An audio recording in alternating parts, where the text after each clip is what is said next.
సర్వకృపానిధియు మన రక్షకుడునైన యేసు క్రీస్తు శ్రేష్టమైన నామమునకు మహిమ కలుగునుగాక. దేవునికి స్తోత్రం. హల్లెలూయా. ప్రభువునందు ప్రియులారా, ఈ రాత్రి కాలం వేళ దేవుని వాక్యమును లైవ్ ద్వారా వీక్షిస్తున్నటువంటి ప్రతి ఒక్క వ్యక్తికి యేసు క్రీస్తు యొక్క శ్రేష్టమైన నామములో living prayer fellowship ministries Kuwait పక్షముగా దేవుని సేవకునిగా నా హృదయ వందన. దేవుని మహా ఉచితమైన కృపను బట్టి ఈ రాత్రి కాల వేళ దేవుని వాక్యాన్ని వినడానికి ప్రభువు మనలను సజీవులుగా ఉంచాడు. ఈ 2020వ సంవత్సరములో ఈ రోజుతో 6 మాసములు ముగుస్తున్నాయి. ఇది జూన్ ఆఖరి తేదీ. ఈ నెలంతయు కూడా ప్రభువు మనలను కాచి కాపాడి సంరక్షించారు. ఈ మాసమంతా ప్రతిరోజు దేవుని వాక్యాన్ని వినడానికి ఒక అద్భుతమైన కృపను ప్రభు అనుగ్రహించాడు. దేవునికి స్తోత్రం. కనుక ఈ మాసమంతయు కూడా మనలను కాచి కాపాడినందుకు దేవునికి మనము కృతజ్ఞతాస్తుతులు చెల్లించాలి. ఎందుకంటే ఈ లాక్డౌన్ ప్రారంభించిన తరువాత ఈ 4 మాసాలలో ఎంతో మంది బిడ్డలు ఒక్క కరోనా బారినే కాకుండా అనేక రీతులుగా చనిపోయిన వారు ఉన్నారు, ఆత్మహత్యలు చేసుకున్న వారు ఉన్నారు, ఎంతో మంది అనారోగ్యం పాలైన వారు ఉన్నారు. కానీ దేవుని కృపను బట్టి మనలను సజీవుడుగా ఉంచినందుకు సజీవుడైన దేవునిని మనము ఘనపరచవలసిన వారమై ఉన్నాం. అంతేకాకుండా మనలను ప్రేమించి ప్రతిదినం ఎంతో శ్రేష్టముగా ప్రభువు మనతో మాట్లాడుతూ ఉన్నాడు. ప్రియులారా, మీరు చక్కగా ప్రతిదినం వాక్యం వింటున్నారు. అంతేకాకుండా అనేక మందికి వాక్యాన్ని షేర్ చేస్తున్నారు. ఆ వాక్యం వారి జీవితాలలో కూడా గొప్ప కార్యములు జరిగించాలని ప్రార్థనా పూర్వకముగా మీరు చేస్తున్న ఈ పరిచర్య బహు గొప్పది. ఎందుకు అంటే మీ వంతు మీరు దేవుని వాక్యాన్ని ఇతరులకు అందిస్తున్నారు. అది గొప్ప భాగ్యం. ఒక పాపి రక్షింపబడి, ఒక పాపి నీతిమంతుడుగా తీర్చబడి పరలోక రాజ్యమునకు చేరుట గొప్ప ఆశీర్వాదం. ప్రియులారా, ప్రతిదినం చెప్పుచున్నటువంటి వాక్యములోని విషయాలను మీలో అనేక మంది చక్కగా వ్రాసుకుంటూ ఉన్నారు. ఈరోజు కూడా మీ బైబిల్ గ్రంథాన్ని, నోట్స్ని, పెన్నుని సిద్ధపరచుకున్నారా? జాగ్రత్తగా ఒక స్థలములో ఇక ప్రార్థనా పూర్వకముగా కూర్చోనండి. ప్రభువు మనతో మాట్లాడుతూ ఉన్నప్పుడు మన తలంపులు, మన ఆలోచనలు వేరువేరుగా సంచరించకూడదు.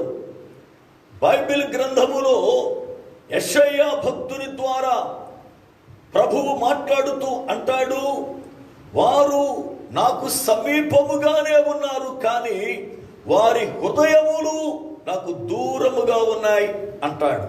అంటే మనుష్యులు దగ్గరే ఉన్నారు, మనుష్యులు ఎదురుగానే ఉన్నారు, కానీ వాళ్ళ హృదయమే దేవునికి దగ్గరగా లేదు.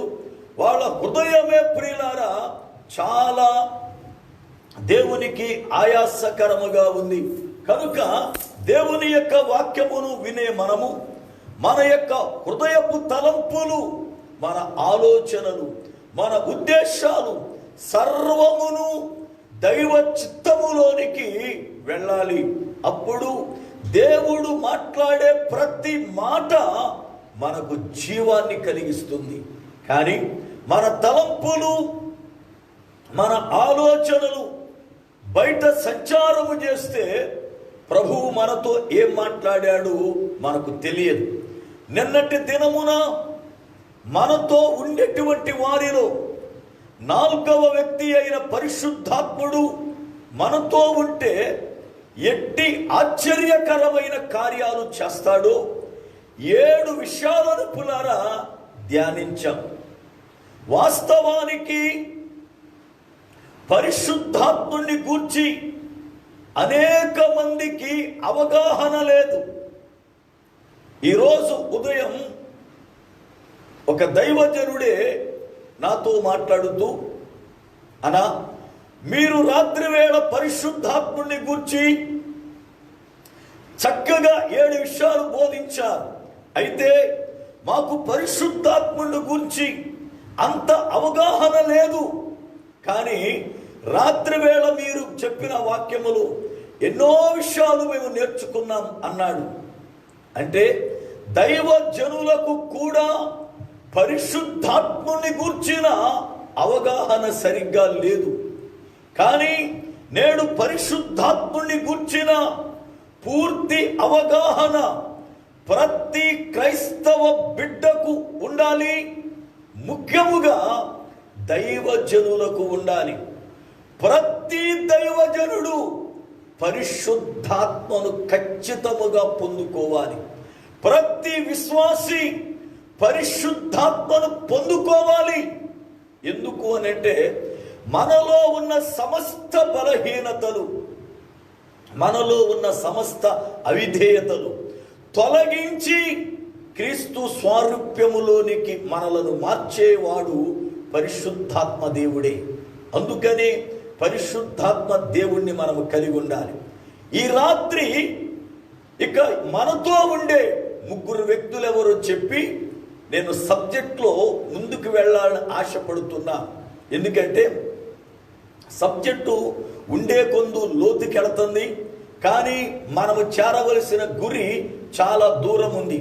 అందుకనే ఈ రాత్రి నీవు బయటకు రాకుండిన ఎడల నీతో ఉండేవారు అందరూ కూడా వెడలిపోతారు, ఎవరు నీతో ఉండరు అని యోవాబు దావీదుతో చెప్పిన మాటను మనము పునరు ధ్యానిస్తూ, అసలు ఎవరు మనతో ఉండేవారు, మనము రక్షింపబడితే మనతో ఉండేవారు ఎవరు అనే మాటను ప్రియులారా మనము ధ్యానిస్తూ, మనతో మొట్టమొదటిగా కీర్తనలు ఉంటాయని, రెండవదిగా ప్రార్థన ఉంటుందని, మూడవదిగా ఆయన ఆజ్ఞలు ఉంటాయని, నాలుగవదిగా పరిశుద్ధాత్ముడు మనతో ఎల్లప్పుడూ ఉంటాడు అని 4 విషయాలు నేర్చుకున్నాం.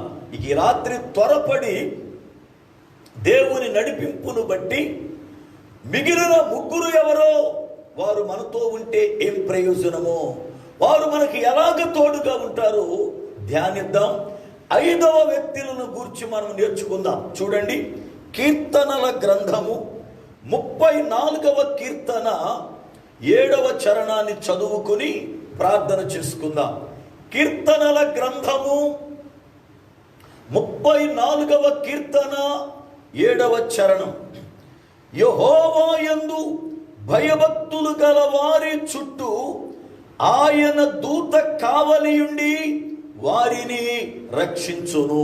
మరలా చదువుతున్నా, యెహోవా యందు భయభక్తులు గలవారి చుట్టూ ఆయన దూత కావలియుండి వారిని రక్షించును. ప్రియులారా, ప్రార్థన చేసుకుందాం. సర్వకృపానిధివగు పరమ తండ్రి, నీ శ్రేష్టమైన ఉన్నతమైన నామమునకై స్తోత్రాలు చెల్లిస్తున్నా. మీ ఆశ్చర్యమైనటువంటి కృపను బట్టి నన్ను మమ్ములను మీరు ప్రేమిస్తూ ప్రతిదినం మాతో మాట్లాడుతూ కృంగిన మా హృదయాలను తెప్పరిల్ల చేస్తూ మమ్ములను బలపరుస్తూ మాతో మాట్లాడుచున్న మీ అపారమైన ప్రేమ కొరకై స్తోత్రాలు చెల్లిస్తున్నా ప్రభువా. ఈ రాత్రి కూడా వినడానికి నీ పాద సన్నిధిలో సిద్ధపడి ఉన్నాం. నాతో మాతో మాట్లాడి నీ కృపచేత నడిపించండి. యేసు ప్రభువు వారి అతి శ్రేష్టమైన నామమున ప్రార్థిస్తున్నాను పరమ తండ్రి, ఆమేన్. దేవుని యొక్క వాక్యాన్ని వింటున్న ప్రతి బిడ్డకు దైవజనునిగా మరొక్కసారి నా హృదయపూర్వకమైన వందనాలు.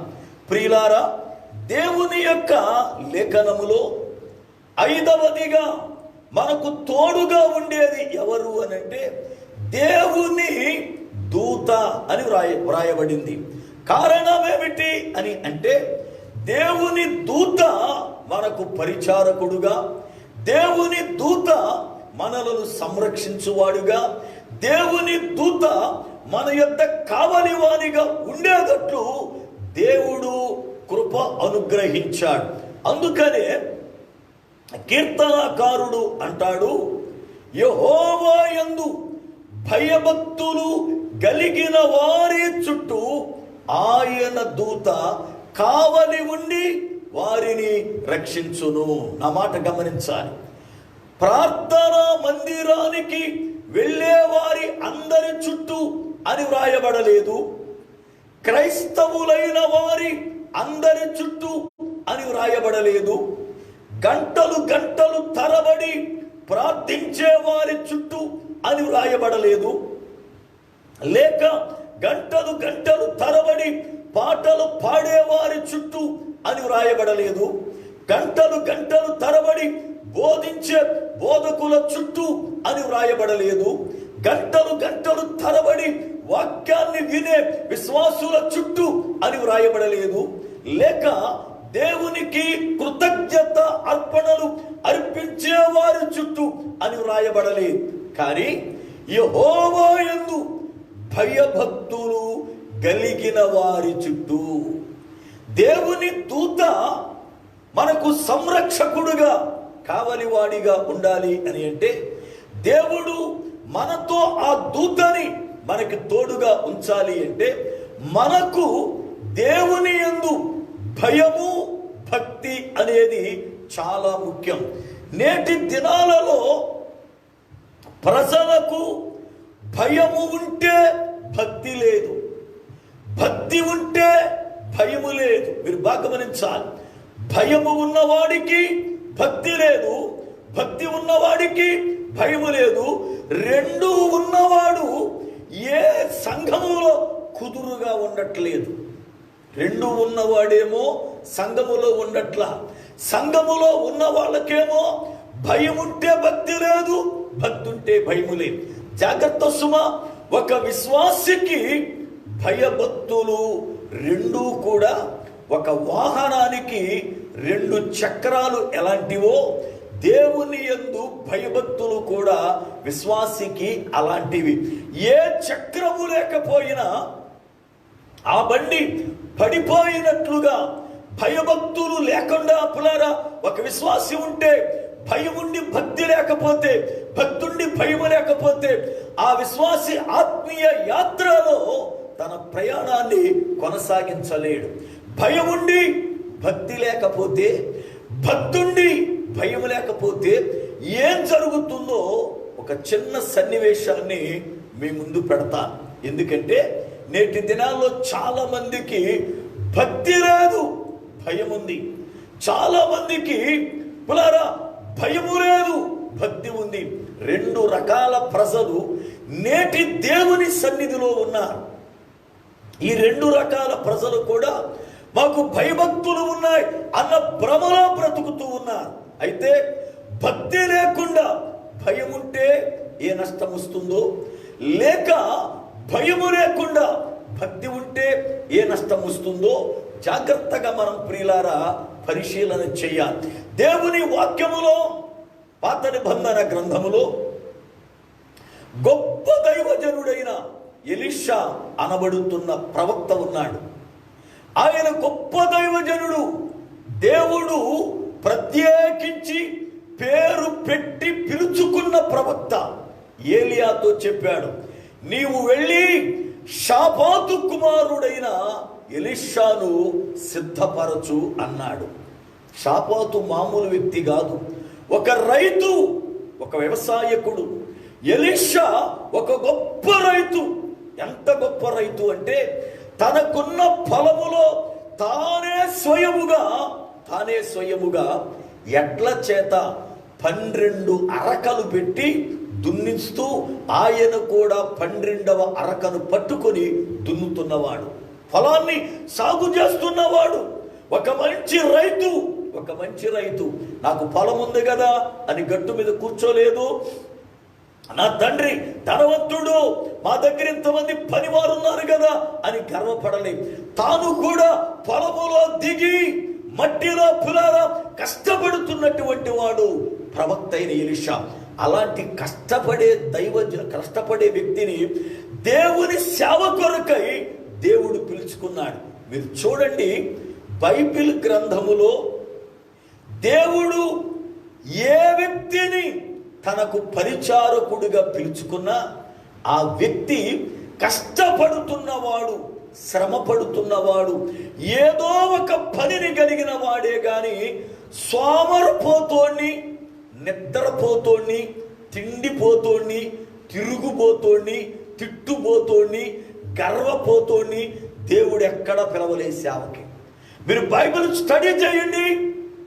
మోషే గొర్రెలు కాస్తూ ఉండగా పిలిచాడు.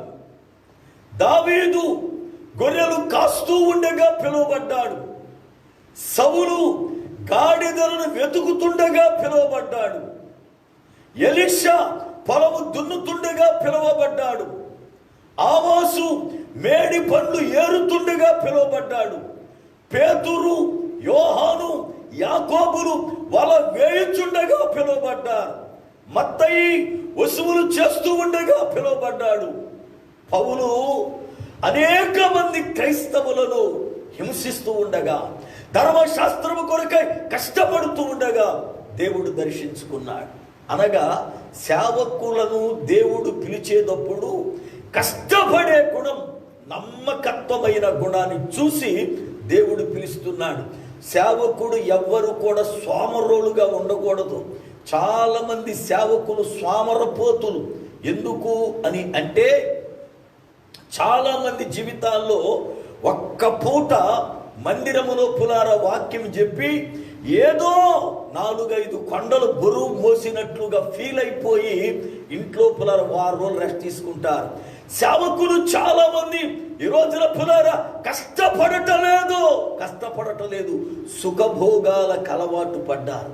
ప్రియులారా, దేవుని సేవకుడు కష్టపడేవాడై ఉండాలి. నా అనుభవం చెబుతాను. నేను భీమవరం ప్రాంతములో సేవ ప్రారంభించినప్పుడు ప్రతి రాత్రి సువార్తకెళ్ళేవారు. నాతో పాటు సుమారుగా ఒక 20-25 మంది యవనస్తులు వచ్చేవాడు. అది 93-94 సంవత్సరాల కాల పరిస్థితులు. అందరూ సైకిళ్ళే.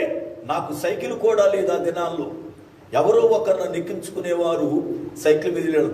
చుట్టుపక్కల ఎంతెంత దూరం సైకిల్ అంటే భీమవరము నుండి మచ్చిపూరు మీదుగా నరసాపురం వరకు సైకిలు, ఇటు భీమవరము నుండి తాడేపల్లి గూడు వరకు సైకిలు, ఇటు భీమవరము నుండి ఏలూరుపాడు వరకు కల్దిండి వరకు సైకిలు, ఇటు భీమవరము నుండి సుమారుగా పులారా ఆకివీడు దాటి సైకిల్. అంతా సైకిల్ ప్రయాణమే. ఇటు వెనక్కి లోసర వరకు సైకిల్. అయితే సాయంకాలం 5 గంటలకి చుట్టుపక్కల గ్రామాల నుండి వాళ్ళు వచ్చేవారు. భీమవరం సెంటర్లో కలుసుకునేవాళ్ళం. అక్కడ ఏదో కొంచెం టీ తాగి ఏదో ఊరు నిర్ణయించుకున్నాం, ఆ ఊరు మీటింగ్కి వెళ్ళేవాళ్ళం. అక్కడ మీటింగ్ అయ్యే సమయానికి సుమారు తెల్లారి 2, 3, అలా అయిపోతూ ఉండేది. అప్పుడు భోంచేసి మళ్ళా బయలుదేరి భీమవరం వచ్చేవాళ్ళం. ఎవరి పనులకు వాళ్ళు తెల్లవారు వెళ్ళిపోయేవాళ్ళు. అందరూ కష్టపడేవారే, అందరూ ఏ చిన్న చిన్న పనులు చేసేవారే. కానీ మరలా తిరిగి సాయంకాలం 5 గంటలకి మళ్ళా రెడీ అయిపోయేవాళ్ళం. ఇలాగున ఎన్నో పరిస్థితులు సేవలో పులారా కష్టపడ్డాం. కొన్ని పర్యాయాలు ఒక్కొక్క ఊరు దాట వెళ్ళాలి అంటే కాలవలో పంటి ఉండేది. రాత్రి 9-8 గంటల వరకు పంటి వ్యక్తి ఉండి కట్టేసి పోయేవాడు. మేము అవతల ఊరు మీటింగ్కి వెళ్ళి తిరిగి వచ్చేటప్పుడు పంటి యువతలు ఉంటే అప్పుడు మళ్ళీ కాలవలో దిగి ఈదుకుంటూ వెళ్ళి పంటిని యువతలు తీసుకొచ్చి అప్పుడు మిగతా వాళ్ళందరూ వచ్చేవాళ్ళం. ఇలాగ ఎన్నో కష్టాలు. నేను సేవకుడిగా ఒక ప్రక్కన వాక్యం చెబుతూ కూడా కాంగో కొట్టే కుర్రవాళ్ళు రాకపోతే వాళ్ళు ఆలస్యంగా వస్తుంటే ఆ కాంగో నేను మోసుకుని వెళ్ళేవాడిని. మోసుకుని వెళ్ళి ఆ కాంగో అంతా రెడీ చేసి, ఆ కీబోర్డ్ అంతా రెడీ చేసి అన్నీ రెడీ చేస్తుంటే ఆ గ్రామస్తులు అనుకునేవారు, ఇతడు ఏ ఆర్కెస్ట్రా కుర్రోడు, లేక ఇతడు ఈ పరిచారం చేసేవాడేమో అనుకునేవాడు. అందరూ వచ్చిన తర్వాత అప్పుడు ప్రార్థన ప్రారంభిస్తే ఓహో ఈయనే పాస్టర్ ఏమో అనుకునేవాడు. అంటే దేవుని సేవలో ఏ నాడు అలుపు ఎరగకుండా పులారా పరిగెత్తాం. నా సేవ అనుభవంలో ఒక్కరోజు నా ఒంట్లో బాగా లేదు, ఇవాళ మీటింగ్ వద్దు అన్న పరిస్థితి రానేలా. అవకాశం ఉన్నంత మట్టికి ఎంత బలహీనుడుగా ఉన్నా వెళ్ళి పులారు సువార్త ప్రకటింపచేశా. ఆ తరువాత ఏమండి పులారు ఎన్నెన్నో పరిస్థితులలో దేవుడు వాడుకున్నాడు, బలపరిచాడు. సేవకుడు ఎప్పుడు కూడా సోమరోడులాగా తిండిబోతులాగా ఎండలో ఉండకూడదు. చాలా మంది సేవకులు తిండిబోతులు అయిపోయారు. ఆ మధ్యన మాకున్న ఒక దైవజనుడు, నాకు బాగా చక్కగా ఆప్తుడుగా ఉన్నటువంటి ఒక తమ్ముడు, ఒక ఆయన్ని మీటింగ్ పిలిచాడు. ఉపవాస కూటాలకి పిలిస్తే ఆయన అన్నాడట, బాబు నేను యవనస్తుడే బ్రదర్, నేను ఉపవాసము భోంచేయను, నాకు చపాతీ చేసి పెట్టండి అన్నాడట. పాప ఈ పాస్టర్ గారు అనుకున్నాడు, చపాతీ అంటే ఒక 2 తింటాడు, లేదంటే మన ఇంట్లో కనుక కొంచెం చిన్నవి చేస్తాము కనుక 3 తింటాడు. మనము కూడా ఎలిపాది కూడా భోజనం వద్ది రాత్రి చపాతీ చేసుకుందామని ఒక 30 చపాతీలు మొత్తం ఇంట్లో ఉన్న వాళ్ళందరూ కలిపి చేశారు. అంటే సుమారు ఇంట్లో దగ్గర ఒక 7-8 ఉంటారు. అయితే ఒక 30 చపాతీలు చేశారు. మీటింగ్ అయిపోయింది. ఈ స్పీకర్ తిన్న తర్వాత తిందామని చెప్పి వీళ్ళు వెయిటింగ్ చేస్తూ ఆ స్పీకర్కి ముందు చపాతీ పెడదామంటే నాకేమీ వద్దు, ఊరగాయ పచ్చడి ఉంటే ఆ జాడి అక్కడ పెట్టండి, నేను కొంచెం అవకాశాన్ని బట్టి తింటానని చెప్పాడు. సరే జాడి పెడితే ఆయనకి ఇష్టం వచ్చినట్టు వేసుకుంటాడని చెప్పి వీళ్ళు కొత్తగా పట్టిన ఆవకాయ జాడిని పెట్టారు ఈయన గదిలో. ఒక చిత్రం ఏంటి తెలుసా, 30 చపాతీలు జాడి పచ్చడి తినేసాడు ఈయన. పైగా ఆయన అంటాడు, నేను ఉపవాసం బ్రదరు అన్నాడు. ఈ పిలిచిన పాస్టర్ గారికి చెమటలు పట్టేసి, ఉపవాసం ఉంటేనే 30 చపాతీలు జాడీడు పచ్చడి తింటే అసలు వీడు మామూలుగా ఎంత తింటాడు? ఇలాంటి వాడు దైవజనుడికి పనికొస్తాడా? ఆలోచించండి. దైవజనుడు పులారా తిండిపోతూ కాకూడదు. నేను చెబుతాను, నన్ను చాలా మంది అడుగుతారన్నా నువ్వు ఎప్పుడు చూసినా అలాగే ఉంటావేంటని. నేను అంటాను, భోజనము దగ్గర చాలా లిమిట్గా ఉంటా, భోజనము దగ్గర చాలా జాగ్రత్తగా ఉంటా. వారు ఏవేవో పెట్టారని అన్నీ తిన్ను, నాకు నచ్చిన మట్టుకు జాగ్రత్తగా తింటా. అందుకే నా ఆరోగ్యాన్ని కాపాడుకుంటా. ఒకసారి ఒక దైవజనుడు నేను కలిపి ఒక సువార్త సభలో వాక్యం బోధించినప్పుడు అది సునామీ వచ్చిన టైం. అది వాళ్ళు సేవకులుగా మమ్మల్ని ప్రేమించి అవి ఒక సంస్థ మీటింగ్స్, ఆ సంస్థ మీటింగ్కి వెళ్ళాం మేమిద్దరం. ఆయన గొప్ప దైవజనుడు, ఆయన చాలా మంచి ఆరోగ్యవంతుడు, బాగా తింటాడు, తిన్నట్టుగానే పనిచేస్తాడు. పెద్ద ప్లేట్లు పెట్టారు, 2 పెద్ద ప్లేట్లు పెట్టారు. దానిలో వాళ్ళు మటన్ కర్రీ వేశారు, చికెన్ కర్రీ వేశారు, చేప ఫ్రై వేశారు, అలాగనే రొయ్యలు వేశారు, రొయ్యలు కూర వేశారు, చిక్కడిగా కూర వేశారు, పప్పు వేశారు. ఆయనకు ప్లేట్ పెట్టారు. నేను అవేమి నాకు వద్దు బ్రదరు, జస్ట్ కొంచెం పప్పును చిక్కడిగా వేయండి అన్నాను. కొంచెం వడ్డించుకున్నా. ఆయన నా వెంక చూశాడు. ఇద్దరం కూర్చున్నాం. ఆయన బాగా పెద్ద ఆయన. ఈ ప్లేట్లో అన్నీ చూసి ఆ మీటింగ్ కన్వీనర్ని పిలిచి, మటన్ వేసావు, చికెన్ వేసావు, చేప వేసావు, రొయ్య వేసావు, కూర వేసావు, మరి పీతలు వేయలేదే అని అడిగాడు. ఆయన ఆశ్చర్యపోయాడు. ఇన్ని కూరలు ఎత్తే ఈయనకి పీతలు ఎలా గుర్తున్నాయి అని. ఆయన అన్నాడు, సునామీ కదా అయ్యగారు, పీతలు దొరకలేదండి అంటే ఆయన అన్నాడు, సునామీ అయితే ఏమైంది? పీతలన్నీ సముద్రంలోంచి బయటకు వచ్చినాయి, మనుషులందరూ శవాలై సముద్రంలోకి పోయారు. నువ్వేం చేస్తావో తెలీదు, నాకు సాయంకాలం పీతలు కావాలన్నాడు. నేను ఆశ్చర్యపోయా. ఆయన అన్ని వడ్డిస్తే మెతుకు ఉంచకుండా శుభ్రంగా తినేశాడు.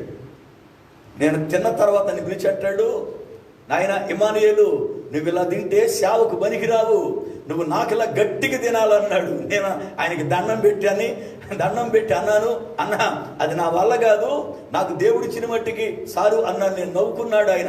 అంటే చాలా మంది తిండి దగ్గర చాలా జాగ్రత్తగా ఉండవలసినట్టు మర్చిపోయి ఇష్టానుసారం ప్రవర్తిస్తారు. దైవజనుడు ఎలా ఉండాలి అని అంటే సోమరోడిగా ఉండకూడదు. చాలా మంది దేవుని పని చేయమంటే వాయిదాలు వేస్తారు. రేపు చూద్దామని బ్రదరు, రేపు చేద్దామని బ్రదరు, వాయిదా వేయకూడదు. దేవుని పని వాయిదా వేయకూడదు. దేవుని పని ఎప్పటికప్పుడే అది అయిపోతూ ఉండాలి పులారా. అందుకని దేవుని సేవకుడు సోమరిపోతోడుగా, నిద్రపోతోడుగా, తిండిపోతోడుగా, తిరిగిపోతోడుగా ఉండకూడదు. దేవుని సేవకుడు కష్టపడేవాడిగా, దేవుని సేవకుడు పులారా శ్రమ పడేవాడిగా, దేవుని సేవకుడు పులారా ఫలమును ఆశించేవాడిగా, కష్టపడి ఫలమును ఆశించేవాడిగా ఉండాలి. ఎలీషాను దేవుడు కోరుకున్నప్పుడు పొలములో పనిచేస్తూ ఉండగా ప్రత్యేకించి దేవుడు కోరుకున్నాడు. ఆస్తి వదిలేశాడు. ఎడ్ల మీద ఒకవేళ మమకారం పెరుగుద్దేమనని ఎడ్లను కూడా దహన బలి అర్పించి సేవకొచ్చాడు. ఒకవేళ నా ఎద్దుల మీద మమకారం వస్తుందేమో, నేను వెనక్కి తిరుగుతానేమో అనుకుని ఆయన పులారా ఎద్దుల్ని కూడా దహన బలి అర్పించి దైవజనుడైన ఏలియా గారితో వచ్చేశాడు. ఆయన దగ్గర పరిచర్య చేస్తూ చేతుల మీద నీళ్లు పోస్తున్నాడు చేతులు కడుక్కోవడానికి. నేను అనుకుంటాను, ఎలీషాను దేవుడు ఎందుకు వాడుకున్నాడు, ఎలీషాను దేవుడు ఎందుకు ఎన్నుకున్నాడు అంటే, ఏలియా దగ్గర నిలబడాలి అంటే, ఏలియాకు పరిచర్య చేయాలి అంటే మామూలు వాడు పనికిరాడు. ఏలియా రోషము కలిగిన వాడు. చాలా కోపం ఎక్కువ ఏలియాకి, చాలా రోషం ఎక్కువ. రోషము కలిగిన దైవజనుని దగ్గర నిలబడడం, తట్టుకోవడం చాలా కష్టం. ఎందుకో తెలుసా? రోషము కలిగిన దైవజనుని దగ్గర రోషము కలిగిన వాడై ఉండాలి పనివాడు. అంతేకాదు, రోషము కలిగిన దైవజనుని పులారా తట్టుకునేవాడై ఉండాలి. ఆయనకి ఎప్పుడు కోపం వస్తుందో తెలీదు, ఎప్పుడు పిల్లారా రోషం పుట్టుకొస్తుందో తెలీదు, ఎప్పుడు మాట ఇసురుతాడో తెలీదు, ఎప్పుడు గద్దిస్తాడో తెలీదు, ఎప్పుడు హెచ్చరిస్తాడో తెలీదు. వాటన్నిటిని తాలుకోవాలి అంటే నెమ్మది కలిగిన, ఓర్పు కలిగిన హృదయం ఉండాలి. ఎలీషాను దేవుడు ఎన్నుకున్నాడు అంటే ఎలీషా ఎంత ఓర్పు కలిగిన వాడో, ఎంత పులారా నెమ్మది కలిగిన వాడో దేవుడు ఎరుగును. ఎందుకో తెలుసా? అరక దున్నేటప్పుడు ఎద్దులు ఎంత విసిగిస్తాయో, ఎంత ఓర్పు ఉండాలో. అరకబట్టినప్పుడు కంగారుగా దున్నేస్తే కుదరదు. కంగారుగా దున్నేస్తే ఆ అరకకున్న కర్రు వెళ్ళి ఆ ఇనప ముక్క వెళ్ళి ఎద్దు కాలులో దిగిపోతే కాలు గాయమైపోతుంది. కనుక వ్యవసాయం చేసేవారికి ఎంత నెమ్మది ఉండాలో, తొందర పనికిరాదు. అంత నెమ్మది ఉన్నాడు కనుకనే ఎలీషాను దేవుడు ఆడుకున్నాడు. దైవజనుడైన ఏలియా దగ్గర నిలబడ్డం మామూలు సంగతి కాదు. పాత నిబంధనలో పులారా ఏలియా ఎంత రోషము కలిగిన వాడు, క్రొత్త నిబంధనలు అపోస్తులుడైన పౌలు అంత రోషం కలిగిన వాడు. చిన్న పొరపాటు వస్తే సేవలు ఊరుకునేవాడు కాదు. ఒక రోజున బర్నబా పౌలు కలిసి సేవకెడుతూ బర్నబాకు సమీప బంధువుడుగా ఉన్న మార్కును వెంట పెట్టుకెళ్ళారు. మధ్యలోకి వెళ్ళిన తర్వాత మార్కు భయపడి, నేను ఇంక మీతో రాలేను అని వెనక్కి వెళ్ళిపోయాడు. ఆ భయానికి రకరకాల కారణాలు ఉన్నాయి, అయితే వాటి గురించి చెప్పట్లేదు. రెండవసారి మళ్ళీ సువార్త దండయాత్రకు బయలుదేరడానికి పౌలు బర్నబా సిద్ధపడ్డారు. అప్పుడు బర్నబా అన్నాడు, మార్కుని మళ్ళీ తీసుకెళ్దాం మనం అన్నాడు. పౌలు అన్నాడు, అలాంటి వాడు వద్దు, అలాంటి వాడు సేవకు పనికిరాడు. ఎందుకంటే పిరికివాడు కష్టాల్లో నిలబడలేడు, శ్రమస్తే ఎదురు నిలబడలేడు, సాగలేడు. అలాంటి వాడు మనతో ఉంటే మనం కూడా కుట్టుబడిపోతాం. అలాంటి వాడు వద్దంటే బర్నబా అన్నాడు, అలాంటి ఎలాగయ్యా, అలా వదిలేస్తే ఎలాగా? ఏదో ఒకటి బలపరిచి ఏదో రకం తీసుకెళ్ళాలి, కానీ అలా అందరూ వదిలేసుకుంటే ఎలాగంటే పౌలు అన్నాడు, నీ బంధువు కనుక నీకు ఇష్టమైతే నువ్వు తీసుకుపో, నువ్వు కూడా అక్కర్లా నాకు. అంతేగాని అలాంటి పనికిరానోడు నాతో సేవకొద్దని ఇద్దరు కూడా విడిపోయారు. పౌలు ఎంత రోషం కలిగిన వాడంటే, బర్నబాయే పౌలుని అపోస్తులకి పరిచయం చేశాడు. బర్నబా ద్వారానే అపోస్తులుడైన పౌలు అపోస్తుల మధ్యనకు వచ్చాడు. అలాంటి బర్నబానే తేడా వస్తే నువ్వు అన్నాడంతే. అంటే ఎంత రోషం కలిగిన వాడు! సేవా విషయములో మొఖమాటం చూడని వాడు పౌలు.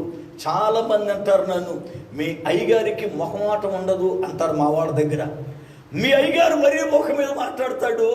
ఎందుకు మాట్లాడాలి నీ చాటున? ఏమండి ఎందుకు మాట్లాడాలి? ఏమండి నిన్ను పొగిడి మొఖమాటం ఎందుకు? బైబిల్ గ్రంథంలో యాకోబు అంటాడు, ప్రియులారా మీరు ఏ విషయములోనైనా మొఖమాటం గలవారేమో కానీ విశ్వాస విషయములో మొఖమాటం ఉండొద్దు అంటాడు.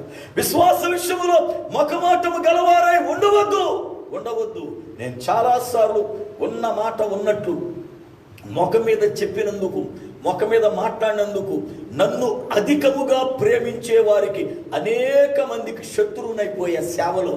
నాకెవడో శత్రువు లేదు. నేను బోధించిన వాక్యము దేవుని మహాకృప నాకు అనేక మంది శత్రువుల్ని సంపాదించి పెట్టింది. నాకు ఫ్యాన్స్ని సంపాదించి పెట్టలా, నాకు ఫాలోవర్స్ సంపాదించి పెట్టలా. నేను బోధించిన వాక్యం, దేవుడు నాకిచ్చి మాట్లాడు అన్న వాక్యం నాకు అనేక మంది శత్రువుల్ని సంపాదించింది. ఈ రోజున అనేక మంది నన్ను తిట్టుకునేవారు ఉన్నారు, అనేక మంది నన్ను దూషించే నిందించేవారు ఉన్నారు. నాకు దాన్ని బట్టి ఎంత సంతోషమో. ఎందుకు తెలుసా? వాళ్ళు నన్ను నిందిస్తున్నారు అంటే, వాళ్ళు నాకు శత్రువులుగా తయారయ్యారంటే, నా నోట వెలువడిన దేవుని మాట వాళ్ళల్లో కార్యము చేయడం ప్రారంభమైంది. దేవునికి స్తోత్రం. వాళ్ళని కెలుకుతూ ఉంది. అందుకే పదే పదే వాళ్ళు నన్ను జ్ఞాపకం చేసుకుని, అబ్బే అతడు కరెక్ట్ కాదండి అంటూ ఉంటారు. పిల్లారా, ఎందుకో తెలుసా? దేవుని పిల్లలుగా మనం దేవుని సేవలో ఉన్నప్పుడు విశ్వాస విషయంలో మొఖమాట ఉండకూడదు, రాసి పడకూడదు. దేవుని పిల్లలు పులారా, పౌలు రోషము కలిగిన వాడు, ఏలియా రోషము కలిగిన వాడు. అలాంటి రోషము కలిగిన వాని దగ్గర పరిచర్య చేయడం మామూలు సంగతి కాదు. నాతో ఉన్న అసిస్టెంట్ పాస్టర్స్ని చాలామంది అంటూ ఉంటారట, ఆ సేవకుడి దగ్గర మీరు ఎలా నిలబడుతున్నారు అని. ఎలా నిలబడుతున్నారు అంటే, ఒకటి రోషము కలిగి ఉంటే నిలబడతారు నాకులాగా, లేదా పూర్తిగా చచ్చిపోయి ఉంటే ఇంక ఏం వెలుగు ఉండదు గనక అని నిలబడతారు. ఎందుకంటే ఇంక ఎన్ని అన్నా ఆ సిగ్గులేని మొక్కలు ఎట్టుకుని అలాగే పళ్ళుకి ఇస్తూ ఉంటారు నాతో ఉన్న సేవకులు. అందుకనే మన అయ్యగారు అలా అంటాళ్లే, అలవాటు అయిపోయింది అలా బతుకుతుంటారు వాళ్ళు. బతికితే రోషము కలిగిన వాళ్ళైనా ఉండాలి, లేదంటే సచ్చినోళ్ళైనా ఉండాలి. నాతో ఉండాలి అంటే అగ్నితో సావాసము చేసినట్లుగా ఉండాలని చెబుతా. ఎందుకో తెలుసా? దేవుని సేవకుడు రోషము కలిగి ఉండాలి. అంతేగాని లోక మాలిన్యముతోనూ లోక వ్యవహారాలతోనూ మాట వెళ్తే భార్యని వెనకలేసుకొచ్చి, లేకపోతే మాట వెళ్తే భార్య మాట వింట, లేకపోతే లోకములో డ్యూటీ అని, లోకములో పళ్ళని, పిల్లని, బీరకాయ అని, మీటింగ్ అంటే ఏమాత్రం కూడా భయం లేకోకుండా 9 గంటలకు మీటింగ్ అంటే 9:30కి 10 గంటలకి ఇలా పనికి మారేషాలు వేస్తా వచ్చేవాడు సేవకు బలిగిరాడు. సేవకుడు రోషము కలిగి ఉండాలి, బాధ్యత కలిగి ఉండాలి. అంత గొప్ప దైవజనుడైన ఏలియా దగ్గర పరిచర్య చేయడానికి ఎలీషా ఎంత సాత్వికం ఉన్నాడు. ఆయన చేతుల మీద నీళ్లు పోస్తున్నాడట. అయితే ఆ ఎలీషా దగ్గర ఒక శిష్యుడు ఉన్నాడు. ఎలాంటి వాడు అంటే, అతడు లోకాన్ని బహుగా ప్రేమించేవాడు, లోకాశలు కలిగిన వాడు. అతని పేరు గెహాజీ. ఒక రోజున ఈ ఎలీషా దగ్గరికి సిరియా దేశపు సైన్యాధిపతి అయిన నయమాను అనబడుతున్న వ్యక్తి తన కుష్ఠమును పోగొట్టుకోవడానికి వచ్చాడు. అయితే దైవజనుడైన ఎలీషా చెప్పిన మాట ప్రకారం ముందు కొంచెం ఇబ్బంది పడ్డా తరువాత నెమ్మదిపడి ఆయన చెప్పినట్లుగా వెళ్ళి యోర్దానులో 7 పర్యాయాలు మునిగి సంపూర్ణ స్వస్థచిత్తుడయ్యాడు. స్వస్థచిత్తుడైన ఈయన వెనక్కి వచ్చి కృతజ్ఞతగా కొంత కానుకిస్తానంటే ఎలీషా అన్నాడు, నాకేం వద్దు, నువ్వే పట్టుకుపోవయ్యా, నాకెందుకు, మళ్ళీ రేపొద్దున ఇంత కానుకిచ్చాను నువ్వు ఎక్కడో టమకా వేస్తావు, నాకెందుకు, నువ్వు పట్టుకుపో అన్నాడు. సరే అయ్యా అని చెప్పి నయమాను వెళ్ళిపోతుంటే తన దగ్గర ఉన్న పనోడు ఎలా ఉండాలో తెలుసా? మా దైవజనుడు ఎంత నిక్కచ్చి కలిగిన వాడు, మా దైవజనుడు ఎంత సమర్పణ కలిగిన వాడు, ఇదిగో అతడు ద్రవ్యం ఇస్తాను అంటే, వస్త్రాలు ఇస్తానంటే వద్దు అని గడ్డి పరకతో సమానంగా చూసేశాడు కదా. ఇలాంటి దైవజనుని దగ్గర నేను సేవకుడిగా ఉండడం ఎంత భాగ్యం అని దేవుణ్ణి స్తుతించాలి. అది మానేసి మనసులో ఏమనుకున్నాడు తెలుసా? మా దైవజనుడికి అక్కర్లేకపోవచ్చు, ఆయనకేమి పని పాట, భార్య, పిల్లల, ఆయనకి ఏముంది అని అనుకుని అవి ఆయనకి అక్కరలేదు కానీ నేను వెళ్ళి వాటిని తెచ్చుకుంటాను అని మనసులో అనుకుని దైవజనుడికి చెప్పకోకుండా బండి వెళ్ళిపోతూ ఉంటే, రథం వెళ్ళిపోతుంటే వెనుక పరిగెత్తుకుంటూ వెళ్ళాడు. పరిగెత్తుకుంటూ వస్తున్న వ్యక్తిని చూసి నయమాను బండి ఆపి, ఏంటయ్యా పరిగెత్తుకొస్తున్నావంటే, అబద్ధమాడాడు, దైవజనుడు మీద తోసేశాడు ఆ యొక్క అబద్ధాన్ని. ఏమని తెలుసా? ఇప్పుడే ఎఫ్రాయిము మన్యము నుండి 2 యవనస్తులు వచ్చారు, మా దైవజనుడు వాళ్ళకి కానుకలివ్వాలి, మా దైవజనుడి దగ్గర ఏమీ లేదు, అందుకే నీ దగ్గరికి వెళ్ళి పట్టుకురమ్మన్నాడని చెప్పి అడిగితే ఆయన ఎంతో సంతోషభరితుడైపోయి దైవజనుడు నన్ను ఇమ్మన్నాడని చెప్పి ఇతడు అడిగిన దానికన్నా 2 అంతలు ఇచ్చి పంపించాడు. గబగబా ఈ వ్యక్తి గెహాజీ తెచ్చేసి వెనకగుండా చక్క ఇంట్లో పెట్టేసి వాళ్ళను పంపించి ఏమి ఎరగని వాడిలాగా ముందుకొచ్చి నిలబడ్డాడు. ఎలీషా ఇదంతా గమనిస్తా ఉన్నాడు. మనసు లోపులారా కేకేశాడు, గెహాజీ నువ్వెక్కడా అనంటే, నేను ఎక్కడికి పోలేదయ్యా, ఇక్కడే ఉన్నానే అన్నాడు. వెంటనే ఎలీషా అన్నాడు, నీవు నయమాను బండి వెనక పరిగెత్తుచున్నప్పుడు నీతో కూడా నా మనసు రాలేదా, నీతో నా మనసు వెంబడించలేదా అని అంటూ వెంటనే ఏమన్నా తెలుసా? ఏమయ్యా, ద్రాక్ష తోటలను, ఒలివ తోటలను, గొర్రెలను, ఇదిగో ఎడ్లను సంపాదించుకోవడానికి ఇది సమయమా? ఇది సమయమా? ఇది ఆస్తులు సంపాదించే సమయమా లేక ఆత్మలు సంపాదించే సమయమా? నీవు ఆస్తులు సంపాదించడానికి పరిగెత్తావు గనుక నయమాను ఏ కుష్టు ఆ యొక్క యోర్దాను నదిలో పోగొట్టుకున్నాడో ఆ కుష్టు నీకే కాదు, నీ ఇంటి వారి మొత్తానికి సంప్రాప్తి కలుగునుగాక అని శపించాడు. వెంటనే గెహాజీకి తన కుటుంబస్తులకి కుష్టు వచ్చేసింది. ఒక దైవజనుడు కుష్టు ఉంటే పోగొట్టుకోవాలి కానీ కుష్టుని సంపాదించుకున్నాడు. ఎందుకు సంపాదించుకున్నాడు తెలుసా? కుష్టు వ్యాధి రావడానికి గల కారణం ఏంటో తెలుసా? గెహాజీకి భయం ఉంది కానీ భక్తి లేదు. భయం ఉంది కానీ భక్తి లేదు. భయం ఉంది కనుకనే నువ్వెక్కడికి వెళ్ళావు అనగానే భయపడిపోయి నేను ఎక్కడికి పోలేది అని అబద్ధమాడాడు. మనుష్యుడు తప్పు చేసినప్పుడు భయపడతాడు. ఆ భయములో తప్పుని కవర్ చేసుకోవడానికి అబద్ధాలాడడం ప్రారంభిస్తాడు. జాగ్రత్తగా గమనించాలి. అబద్ధాలు ఎప్పుడు ఆడుతాము అని అంటే మనలో భయం ప్రారంభమైనప్పుడు. భయం ఎందుకు ప్రారంభమైందంటే మనమేదో పొరపాటు చేశాం.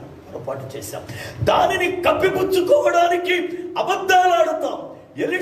ఎలీషా అడగానే గెహాజీ అంటాడు, నేను ఎక్కడికి పోలేదే అనగా దైవజనుడు అనగా భయం ఉంది కానీ ఇది సంపాదించుకోకూడదు అన్న భక్తి లేదు.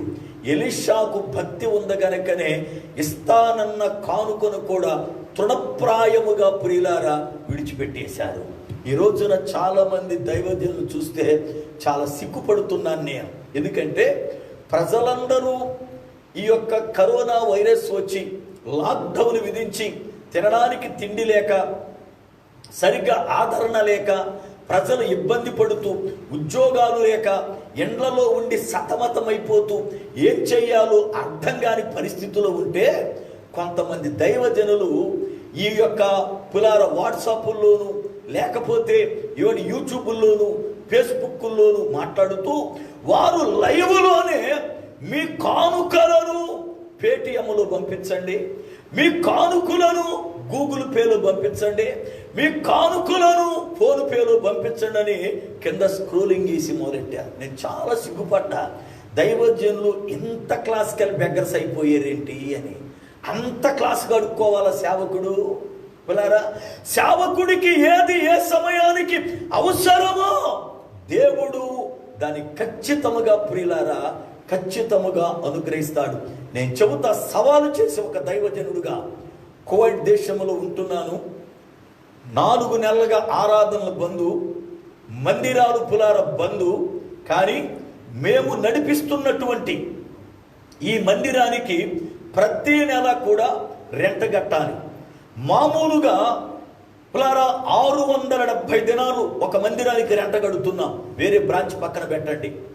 అయితే ఈ లాక్డౌన్ సమయంలో దేవుని మహాకృప, దాని మెయింటైనర్ వచ్చి సగము కట్టండి మీరు చాలు అన్నాడు. ఆ సగము కూడా కట్టడానికి అవకాశం లేని పరిస్థితులు, వాస్తవమైన పరిస్థితులు. ఎందుకంటే చాలామంది బిడ్డలకు ఉద్యోగాలు లేవు, కొంతమంది బిడ్డలు ఇండియా వెళ్ళిపోయారు, కొంతమంది బిడ్డలు ఉన్నా వచ్చే పరిస్థితులు లేవు, పూర్తిగా లాక్డౌన్ చేశారు. నేను ఉంటున్నటువంటి ప్రాంతం ఈ సమయాలలో కూడా ఏ మాసములో అద్దె ఆపకుండా ప్రతి మాసము టయానికి కట్టడానికి, అతనికి చెప్పిన మాటకు కట్టడానికి దేవుడు గొప్ప కృప చూపాడు. నేను ఎప్పుడు దిగు మందిరానికి రెంట కట్టాలి గనక ప్రార్థన చేయండి అని ఎప్పుడు నా విశ్వాసులకు చెప్పలే. ఒకటే చెప్పేవాడిని, ఉద్యోగం చేస్తున్న బిడ్డలు దేవుని సన్నిధికి సహకరించండి అంతే. పిల్లారా, ఫోన్ చేసి తమ్ముడు రెంట కట్టాలి, నువ్వు ఉద్యోగం ఉంది కదంటే అలాగన్నా నా వంతుని. ఇలాగున ప్రతి బిడ్డ వారి భారాన్ని వారు భరించుకున్నారు తప్ప ఇంచుమించుగా ఈ లైవ్ ద్వారా పులారా దగ్గర సుమారుగా నెల 20 రోజులు బట్టి లైవ్ ఇస్తున్నా. ఏ ఒక్క రోజు కూడా లైవ్లో ఇదిగో సేవకుడుగా వాక్యం చెబుతున్నా, 4 నెలలు మట్టి ఇక్కడ ఉంటున్నాం, ఇదిగో సరైన పరిస్థితులు లేవు, ఇంటికాడ పిల్లలు ఉన్నారు, ఇదిగో సేవలాగుంది, మీరు కానుకివ్వండి అని ఒక్కరోజు నా నోటమొట్ట పలకడానికి దేవుడు ఇష్టపడలేదు పులారా. ఎందుకో తెలుసా? నాకు ఏది అవసరమో దేవుడు పంపిస్తూ ఉన్నాడు. ఈరోజు ఉదయం కూడా ఒక సహోదరి ఉదయమే ఫోన్ చేసింది. ఏంటమ్మన్నా, అయ్యా మీకు ఇవ్వాల్సిన దశంభాగం తీసి పక్కన పెట్టానండి, ఎవరినైనా పంపిస్తే ఇచ్చి పంపిస్తానన్నారు. నేను వాళ్ళని అడగలేదు, వాళ్ళకి ఫోన్ చేయలా. నా ఆత్మీయ పిల్లలే ఫోన్ చేసి, అయ్యా మాకు ఉద్యోగం ఇచ్చాడుగా దేవుడు, మీరు మా దైవజనులు, మా కొరకు కన్నీరు గారుస్తున్నారు, మా కొరకు వాక్యాన్ని బోధిస్తున్నారు, మేము ఇలా ఉన్నామంటే అది దేవుని కృప కనుక మిమ్మల్ని పోషించుకోవాలి, మేము మిమ్మల్ని కాపాడుకోవాలని దేవుని సేవకుడుగా నా పిల్లలు పులారా ప్రతిదినం ఆహార విషయంలో కానీ, ప్రతిదినం నాకేముంది లేదని విషయంలో కానీ నేను చెప్పగలను. దైవజనుడుగా నన్ను నా సంఘ బిడ్డలలో పులారా చూస్తున్నటువంటి ప్రేమ ఒకవేళ బహుశా ఏ విశ్వాసులు ఏ దైవజనుని చూడకపోవచ్చు. నా చుట్టూ ఉన్నటువంటి బిడ్డలు ప్రతిరోజు దైవజనుడు లేచాడా లేదా, దైవజనుడు తిన్నాడా లేదా, దైవజనుడు పరిస్థితులు ఎలాగున్నాయి, దైవజనుడికి ఏ ఇబ్బంది ఉందని ఇంటికి వెళ్ళిపోయిన వాళ్ళు కూడా ఫోన్ చేసాయా మీరు ఎలాగున్నారు, మీ పరిస్థితులు ఎలాగున్నాయి అని పులారన్నారు ఎంక్వైరీ చేస్తూ పట్టించుకుంటూ కాపాడుకుంటూ వస్తున్నారు. అందుకనే ఇంత సంతోషముగా దైవజనుడుగా దేవుని సువార్తలు ముందుకెళ్తున్నా. దేవునికి స్తోత్రం, హల్లెలూయా. ఎందుకో తెలుసా? సంఘం అంతా పట్టించుకోకపోవచ్చు, కానీ సంఘములో 10 మంది ఉంటే చాలు పట్టించుకునేవాడు. దైవజనుడు నాకులాగా ఎంతైనా సేవ చేయగలడు పులారా. నేనంటాను, ఒకవేళ మీ సంఘములో అందరిని పట్టించుకోవచ్చు, మా సంఘములో కూడా కొందరు నేనేం చేస్తున్నా కూడా పట్టించుకోరు. అయితే నేను అంటాను, వాళ్ళ బిజీ వాళ్ళు ఉంది, అందరూ పట్టించుకున్నా ఊపిరాడగా చేస్తాం, అంతే కదా. చూడండి, విశ్వాసులకు ప్రేమ ఎక్కువైతే సేవకుడికి జబ్బు ఎక్కువ అవుద్ది. విశ్వాసులకు ప్రేమ ఎక్కువైందనుకో 4 రకాల వంటలు ఎడతారు. 4 రకాల వంటలు పెట్టానని తిన్నాననుకో సస్తాను నేను కదా. అందుకనే దేవుని సేవకుడికి ఎంతమందిని ఎవడు ఇవ్వాలో అంతమందిని ఇచ్చి నడిపిస్తూ ఉంటాడు. కనుక దేవుని పిల్లలుగా దేని మీద మనసు ఎడుతున్నామో, దేనిని ఆశపడుతున్నామో, దేని కొరకు తుష్ట కలిగి ఉన్నామో అది దేవుడు ఎరుగును. నా ఆశ ఒక్కటే, నా ప్రాణం పోయే అంతవరకు అనేక మందికి దేవుని వాక్యాన్ని బోధిస్తూ దేవుని రాజ్యాన్ని బలపరచాలి అని, అనేక మందికి మాదిరిగా బ్రతకాలని లోకాన్ని పులారా పెంటగా చూస్తూ ఎన్నడూ లోకం వైపు వెళ్ళకూడదు అనేది నా ఆలోచన. గెహాజీ ఒక దైవజనుని దగ్గర శిష్యుడిగా పనిచేస్తున్నాడు కానీ దైవజనుని యొక్క పౌరుషములో ఒక్క వంతు రాల, దైవజనుని మనసులో ఒక్క వంతు రాల, దైవజనుని గుణములో నడవడికలో ఒక్క వంతు రాల. నేను చెబుతాను, ఒక సేవకుని దగ్గర సహాయ కాపరులుగా ఉంటున్న వారలారా, మీ ఆత్మీయ తండ్రి గుణగణములలో, మీ ఆత్మీయ తండ్రి పౌరుషములో, మీ ఆత్మీయ తండ్రి ఆత్మ నింపుదలలో, మీ ఆత్మీయ తండ్రి యొక్క నడవడికలో ఒక్కొంతైనా మీకు అబ్బిందా? అబ్బకోకుండా మేము ఫలానా పాస్టర్ గారి సహాయ కాపర్లు అని చెప్పుకోవడానికి సిగ్గుపడాలి. మీరు ఎవడైనా తెలుసా, ఏమయ్యా మీ దైవజనుడు ఎంత పౌరుషం కలిగిన వాడు, ఎంత ఆత్మపూర్ణుడైతే మీరేమి పనికిమాలో లాగా తయారయ్యారు అని మిమ్మల్ని గద్దిస్తారు. జాగ్రత్త సుమా, సహాయ సేవకులారా. మా పాస్టర్ గారు ఫలానా ఆయన చెప్పుకునే ముందు ఆయనకి తగ్గట్టుగా నువ్వు ఉన్నావా లేదో చెప్పుకో, అంతేగాని నీ డబ్బు నువ్వు కొట్టుకోకు. జాగ్రత్త సుమా. ఎలీషా దగ్గర దైవజనుడుగా ఉన్నవాడు ఎంత పౌరుషం కలిగి ఉండాలి, ఎంత పౌరుషం కలిగి ఉండాలి. మా దైవజనుడు లోకాన్ని ఇదిగో వద్దు అన్నాడు, అతను ఇస్తానన్న ఆస్తి వద్దన్నాడు, నాకెందుకయ్యాయే అని అనుకోవాలి. కానీ వెళ్ళి పరిగెత్తుకెళ్ళి తెచ్చుకున్నాడు. ఇతనికి ఏముందో తెలుసా? భయం ఉంది, అందుకే అబద్ధమాడాడు. భక్తి లేదు, వాటిని సంపాదించి పరిగెత్తాడు.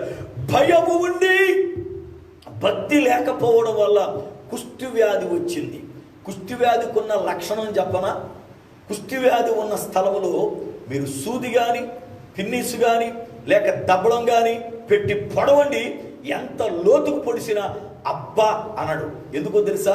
కుష్టి వ్యాధి ఉన్న స్థలములో స్పర్శ ఉండదు. నేటి చాలా మంది క్రైస్తవులకి హృదయాంతరంగములో కుష్టుంది. అందుకనే దేవుడు వాక్యము చేత పొడుస్తూ ఉంటే వాళ్ళకి నొప్పి లేదు. అబ్బా అని హృదయం పగలటల్లా అలాగ చెబుతుంటాడులే, ఇలాగ చెబుతుంటాడు, దీర్ఘాలు తీస్తారంతే. ఎందుకో తెలుసా? వాడు ఆత్మీయ జీవితములు కుస్తున్నోడు, అందుకే వాడికి స్పర్శ ఉండదు. జాగ్రత్త సుమా. గెహాజీ భయం ఉంది, భక్తి లేదు, కుష్టి వచ్చింది. క్రొత్త నిబంధనలో ఒక కుటుంబాన్ని చెబుతాం, వాళ్ళకి భక్తి ఉంది, భయము లేదు. గెహాజీకి భయం ఉంది, భక్తి లేదు. వీళ్ళకి భక్తి ఉంది, భయము లేదు. అపోస్తుల తొలి దినాలలో విశ్వాసులందరూ కూడా లోకాన్ని పెంటగా ఎంచేసి రక్షింపబడగానే చర స్థిర ఆస్తులు అమ్మేసి, చర అంటే కదిలే గొడ్లు, గొర్రెలు, మేకలు ఇవన్నీ కూడా అమ్మేసి మొత్తం డబ్బంతా తెచ్చి పాస్టర్ గారి దగ్గర పెట్టేసి, అయ్యా మీతోనే ఉంటాం సేవలో, మాకు లోక భోగాలు వద్దు, లోక పరిస్థితులు వద్దు, ఎక్కడ మీరు ఉంటే అక్కడ ఉంటామని చెప్పి మొత్తం అంతా కూడా ఏక మనసుకు వచ్చేసారు. సేవకులు కూడా డబ్బు వచ్చింది కదని చెప్పి చక్కని షూట్లు కొనుక్కుని, పెద్ద పెద్ద బంగ్లాలు కొనుక్కుని, పెద్ద పెద్ద పులార సభలెట్టుకుని, పెద్ద పెద్ద అడవులు చేసుకుని లగ్జరీగా బ్రతకల. విశ్వాసులందరూ డబ్బు తెచ్చినా వాళ్ళ పాదాల దగ్గరే వాటిని పెట్టారు. కానీ ఒక్కడు నెత్తి మీద పెట్టుకోవాలా, ఒక్కడి నెత్తి మీద పెట్టుకోవాలా పిల్లారా. ఈ సేవకులు నమ్మకమైన సేవకులు వాళ్ళు. వీళ్ళందరూ తెచ్చి పెడతా ఉంటే అననీయ సప్పేరా అనబడుతున్న కుటుంబం కూడా మనము కూడా ఇచ్చేద్దాం సేవకని ఉద్రేక భక్తి కలిగిన వాళ్ళు. మీరు చూడండి, మనలో చాలా మంది ఉద్రేక భక్తి కలిగి ఉన్నాడు. అందరు చేద్దంటే మనం కూడా చేసేయాలంటే అందరు చేస్తే కానీ వీళ్ళకి రాదు ఊపు కదా, అంతేగాని వీళ్ళకి స్వతంత్రంగా వచ్చేది కాదు ఆలోచన. అందరిలాగా మనం కూడా కనపడాలని అందరం చూసి వాతెట్టుకునే రకం. పులిని చూసి నక్క వాతెట్టుకోకూడదు. పులికి జన్మతః వచ్చిన సార్లు, నక్క వాతలెట్టుకుంటే వాతలు తగ్గక చచ్చూరుకుంది. అర్థమైందా? నీకు గుణం అనేది రావాలి, అంతేగాని వాళ్ళని చూసి వీళ్ళని చూసి నువ్వు కూడా ఆ టైపు చేయకూడదు.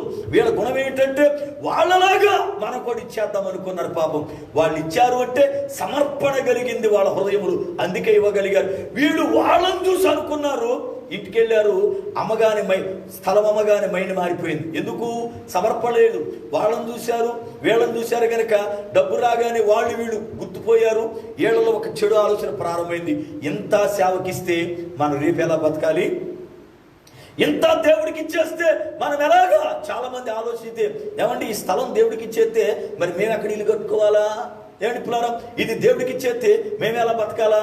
ఇచ్చి చూడు ఎలా బతకాలో దేవుడు నేర్పుతాడు. పేద విధవరాలని దేవుడు ఎందుకు ఘనపరిచాడు? ఈమె జీవనం అంతా వేసేసింది కానుకనండి. జీవనం అంతా అంటే ఒకరోజు కూలంతా అని. ఒకరోజు కూలి ఎంత అంటే 2 కాసులు. ఒక కాసు దాచుకుని ఒక కాసు ఇవ్వచ్చుగా ప్రభుకి. ఎందుకు ఇచ్చింది అంటే నా సర్వం ప్రభువే, నేను ఇవాళ ఆయనకి ఇచ్చానా, నన్ను మరణించే వరకు ఆయన పోషిస్తాడు. అది ఆమె విశ్వాసం. పులారా, వీళ్ళ ఆలోచన ఏంటి తెలుసా? అంతా దేవునికి ఇచ్చేస్తే మరి రేపు ఎలాగని సగం పక్కన పెట్టేశారు. మళ్ళీ మిగతా సగాన్ని ఇద్దరంగా పట్టుకెళ్దాం అనుకోకుండా సరిసగం చేసి నువ్వు ఒక ముందెళ్ళు, నేను వెనకాలతా. ఇద్దరు కలిసి వెళ్ళొచ్చుగా. ఇద్దరు కలిసి వెళ్ళి అయ్యా ఎంతకే మేము పొలానండి అని చెప్పొచ్చుగా. ఇద్దరు కలవలేదు, మళ్ళీ ఇద్దరు విడిపోయారు. భర్త ముందు, భార్య వెనకాల. 3 గంటల వ్యవధి మధ్యలో పులారం వెళ్ళాడు. పేతురు గారి పాదాల దగ్గర పెట్టాడు. పేతురు అన్నాడు, ఎంతకే అమ్మావా అంటే, ఎంతకేనండి. దేవుని గుళ్ళో నిరభ్యంతరంగా అబద్ధమాడుతున్నాడు. ఆత్మపూర్ణుడైన దైవజనుడి ముందు పరిశుద్ధాత్ముడు తాండవిస్తున్న దేవుని సంఘములో అబద్ధం. దేవుని సంఘములో అబద్ధమాడుతున్నాడు. వెంటనే పేతురేమల్లా, పరిశుద్ధాత్మని మోసగించడానికి ఎందుకు ఇచ్చావు సూట్ అన్నాడు. అంతే, దేవుని ఆత్మ వచ్చి ముద్దింది, చచ్చిపోయాడు సంఘంలోనే. ఆయన చచ్చిపోయిన 3 గంటలకు భార్య వచ్చింది. భార్య కూడా అబద్ధం ఆడింది, చచ్చిపోయింది. వీళ్ళకి ఏముందో తెలుసా? భక్తి ఉంది. భక్తి ఉంది కనుకనే కానుక ఇచ్చారు. కానుక ఎందుకు ఇస్తారంటే భక్తి. యేసు ప్రభు అంటే మాకు ఇష్టమేనండి. యేసు ప్రభుని మేము కూడా అప్పుడప్పుడు గుర్తుపెట్టుకుంటాము. క్రిస్మస్కి కానుకలు పంపిస్తాం మా పాస్టర్ గారికి. మా ఊళ్ళో ఇదిగో ఏదైనా మీటింగ్లు వేస్తే మేము కూడా కానుకలు ఇస్తాము. ఈస్టర్కి కానుకలు ఇస్తాం. వీళ్ళకేముందంటే భక్తి ఉంది. యేసు ప్రభు అంటే భక్తి ఉంది, కానీ వీళ్ళకి ఏం లేదు తెలుసా? భయము లేదు. దేవుడు మనం చేసే క్రియలు చూస్తున్నాడు అన్న భయము లేదు. మనం ఆడే అబద్ధాలు వింటున్నాడు అన్న భయము లేదు. నేటి దినాల్లో చాలా మందికి భక్తి ఉంది, అందుకే ప్రార్థనకు వస్తారు, పాటలు పాడతారు, వాక్యం చదువుతారు, పిల్లలు కానుకేస్తారు. ఏంటి? భక్తి ఉంది, కానీ వీళ్ళకు భయములే. భయం ఉంటే పులారా, దేవుని మందిరానికి వెళ్ళినప్పుడు, దేవుని వాక్యం విన్నప్పుడు వాళ్ళు పులారా ఏమాత్రం కూడా తప్పు చేయరు. ఈ రోజున చాలా మంది దేవుని మందిరానికి వెళుతూనే ఉన్నారు, చెడ్డ పనులు చేస్తూనే ఉన్నారు. దేవుని మందిరానికి వెళుతూనే ఉన్నారు, చెడు నడవడిక నడుస్తూనే ఉన్నారు. దేవుని మందిరానికి వెళుతున్నారు, అసూయపు మాటలు మాట్లాడుతున్నారు. దేవుని మందిరానికి వెళుతున్నారు, వాళ్ళలో ఈర్ష ద్వేషాలు పెంచుకుంటున్నారు.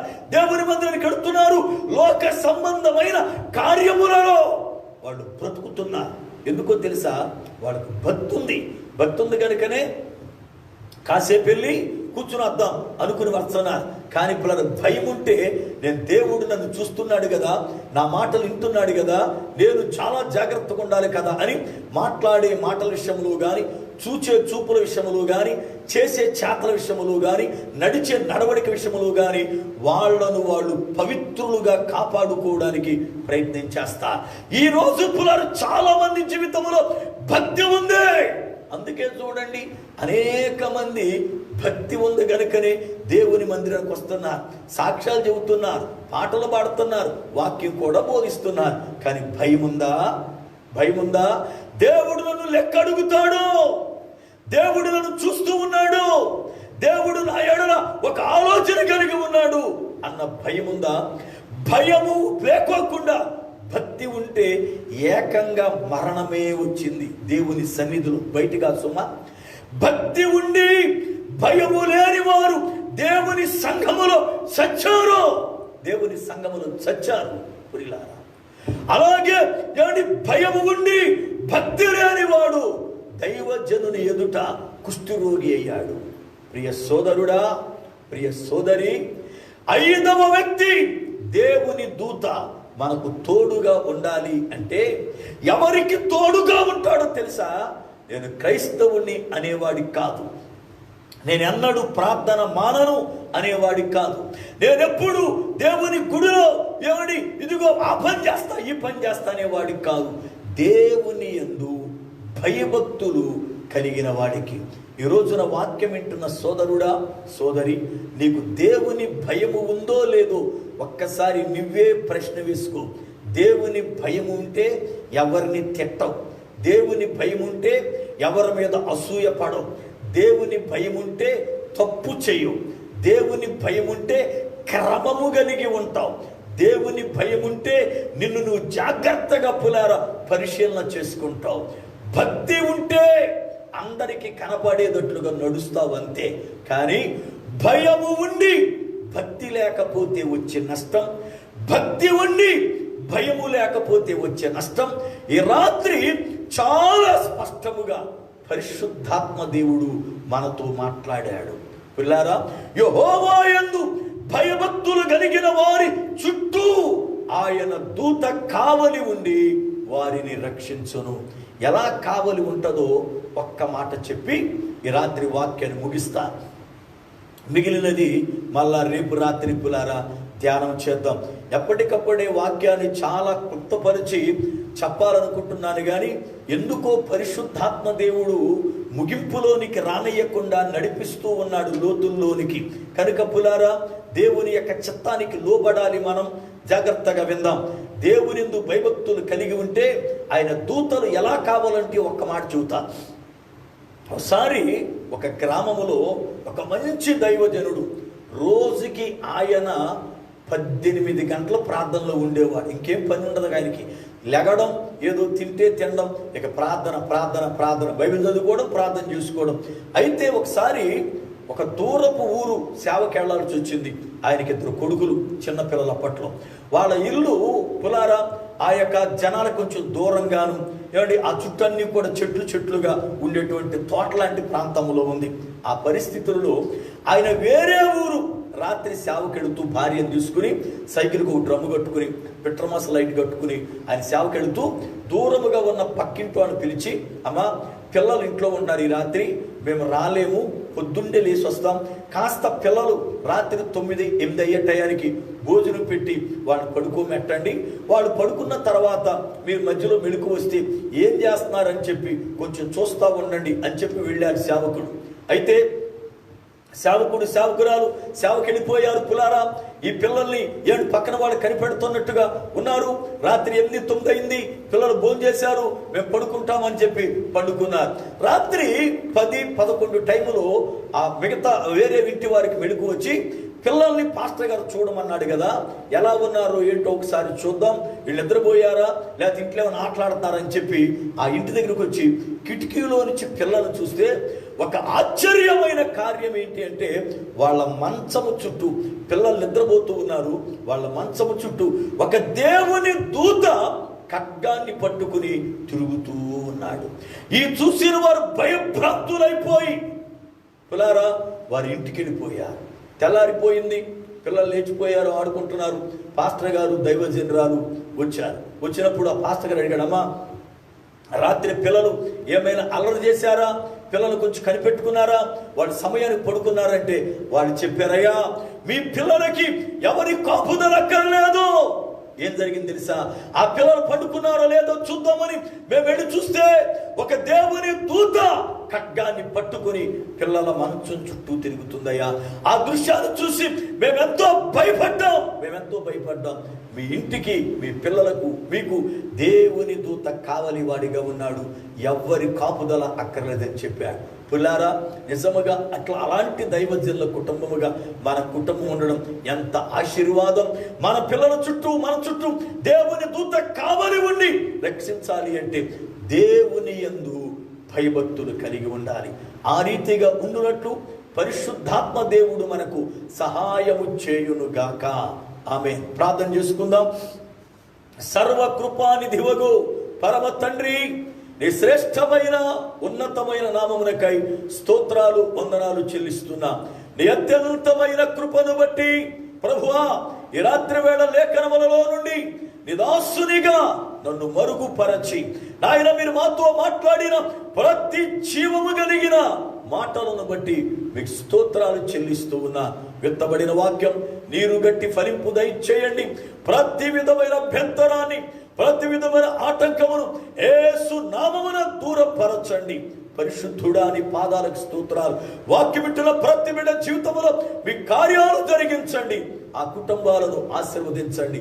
ఎంతో మంది ఇరుకుల చేత, ఇబ్బందుల చేత, అనారోగ్యముల చేత, దురాత్మ బంధకముల చేత నాయన బిడ్డలు అనేక మంది ప్రభు కృంగిపోతూ ఉండగా లేవనెత్తుమని ప్రార్థన చేస్తూ ఉన్నారు. వారిని బలపరచుమని ప్రార్థన చేస్తున్నా. వారితో మాట్లాడుమని ప్రార్థన చేస్తున్నా.